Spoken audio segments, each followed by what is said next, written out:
రేవంత్ రెడ్డి నువ్వు మేల్కొనకపోతే ఈ తెల్ల బంగారాన్ని తీసుకొచ్చి నీ జూబ్లీ హిల్స్ ప్యాలెస్ ముంగట పోస్తాం, రైతులతో నీ జూబ్లీ హిల్స్ ప్యాలెస్ ను ముట్టడిస్తామని చెప్పి నేను హెచ్చరిస్తా ఉన్నా.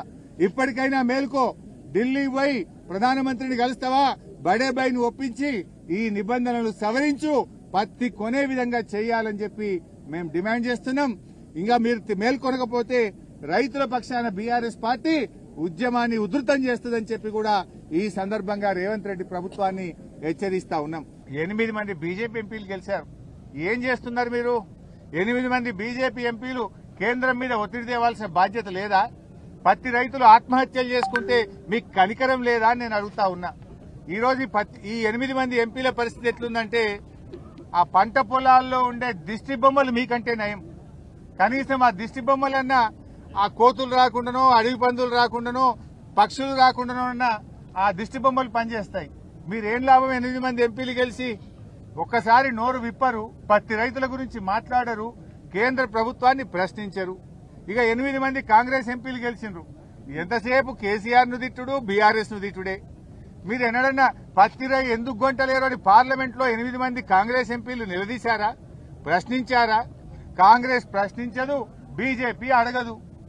ఇవాళ బీజేపీ ప్రభుత్వము బడా పారిశ్రామికవేత్తలకు 1,00,000 కోట్ల రూపాయల రుణమాఫీ చేశారు, 1,00,000 కోట్లు మాఫీ చేశారు. మరి మా రైతులకు ఎందుకు చేయరు? బీజేపీ ప్రభుత్వం లక్షల కోట్లు బడా పారిశ్రామికవేత్తలకు మాఫీ చేశారు, మా పేద రైతులకు ఎందుకు చేయరు? ఇలా పత్తి పండించేదే ఎక్కువ గిరిజన రైతులు, బీసీ రైతులు, దళిత రైతులు, పేద వర్గాల రైతులే పత్తి పండిస్తా ఉంటారు. ఇలా కేంద్ర ప్రభుత్వం ఎట్లుందంటే విదేశాల నుంచి పత్తి దిగుమతి చేసుకుంటే అక్కడ మాత్రం నిబంధనలు సవరించి 11% ఏదైతే పత్తి మీద ట్యాక్స్ ఉండెనో దాన్ని రద్దు చేశారు. దిగుమతి సుంకాన్ని రద్దు చేసి విదేశాల నుంచి ఇబ్బడి ముబ్బడిగా పత్తిని భారతదేశంలోకి తెస్తా ఉన్నారు. దాంతో పత్తికి, మన రైతులు పండించిన పత్తికి డిమాండ్ తగ్గింది. వ్యాపారస్తులు కొనడం లేదు. 8,100కు అమ్మాల్సిన పత్తి వ్యాపారస్తులు 5,000-6,000కు కూడా కొంటలేరు. ఏమైందయ్యా అంటే మోడీ గారి ప్రభుత్వం విదేశాల నుంచి పత్తిని తెస్తా ఉంది, దిగుమతి సుంకాన్ని రద్దు చేసింది బీజేపీ ప్రభుత్వం, అందువల్ల పత్తికి డిమాండ్ లేదు, మేము కొనలేము అని వ్యాపారస్తులు చెప్తా ఉన్నారు. కేంద్ర ప్రభుత్వము మీరేమో రైతుల దగ్గర పత్తి కొనకుండా ఇక్కడనేమో కొత్త నిబంధనలు తెచ్చారు. ఎకరానికి 7 క్వింటాలే కొంటాం, L1, L2, L3 విధానం తెస్తాం, కపాస్ యాప్ తెస్తాం, 8% తేమ ఉండాలి. ఇక్కడ పండించిన పంట కొనకుండానేమో రైతుల దగ్గర సీసీఐ కొనకుండా ఇక్కడ నిబంధనలు కఠినతరం చేస్తారు. విదేశాల నుంచి పత్తి తేవడానికేమో నిబంధనలను సులభతరం చేస్తారు.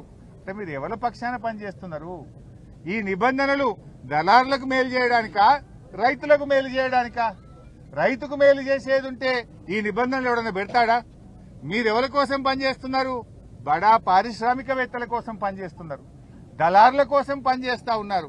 పేద రైతుల గురించి పట్టించుకున్న పాపాన మీరు పోవడం లేదు. ఇది చాలా దుర్మార్గమైనటువంటిది. ఈ రేవంత్ రెడ్డి గారి ప్రభుత్వంలో 406 మంది రైతులు ఇప్పటిదాకా ఆత్మహత్యలు చేసుకున్నారు. రేవంత్ రెడ్డి ప్రభుత్వంలో బస్ ఛార్జీలు పెరిగినట్టు రైతుల మీద లాఠీ ఛార్జీలు పెరుగుతా ఉన్నాయి, రైతుల ఆత్మహత్యలు పెరుగుతా ఉన్నాయి తప్ప రైతులకు ఎక్కడ మేలు జరుగుతలేదు. ఇంకా రేవంత్ రెడ్డి గారు అంటున్నారు ఏడాది పాటు ఉత్సవాలు జరుపుతాడు. 2 ఏళ్లు నిండింది, నేను బ్రహ్మాండంగా, నా పాలన అద్భుతంగా ఉంది, 2 ఏళ్ల పాలన మీద విజయోత్సవాలు జరుపుతాడు రేవంత్ రెడ్డి గారు. దేనికోసం జరుపుతావు నాయన? పత్తి కొననందుకు, మక్కలు కొననందుకు, ధాన్యం ఖరాబ్ అయినందుకు, బోనస్ లో కోత పెట్టినందుకు, రైతు బంధులో కోత పెట్టినందుకు, మక్కలకు పైసలు ఇయ్యనందుకు రైతు వారోత్సవాలు జరుపుతావా?